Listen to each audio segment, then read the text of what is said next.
Et avant cela, l'édito politique, comme chaque mardi, c'est avec vous, Lydia Guirousse. Bonjour Lydia. Bonjour à tous. Les violences conjugales à l'Assemblée, avec le vote hier soir à l'unanimité pour une aide d'urgence aux victimes, aux femmes victimes de violences conjugales.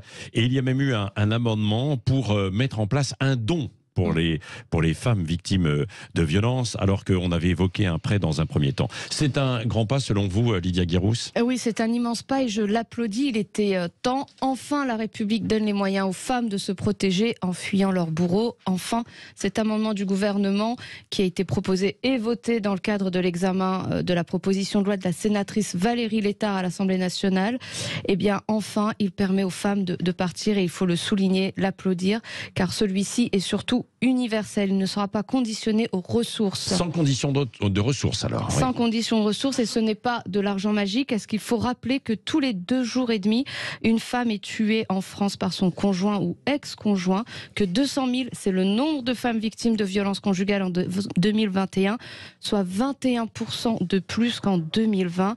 Et non, ce caractère universel, ce n'est pas de l'argent magique, c'est de l'assistance à personne en danger, femmes et enfants, et cette violence physique ou psychologique concerne toutes les catégories sociales, de la prolo à la bourgeoise. Alors oui, ce caractère universel est indispensable. Oui, vous voulez dire que c'est plus répandu que ce que l'on veut bien dire, quoi, ou qu'on l'imagine, quoi. Évidemment, combien de femmes portent le fameux masque social, afficher le sourire toujours, et surtout ne rien laisser transparaître.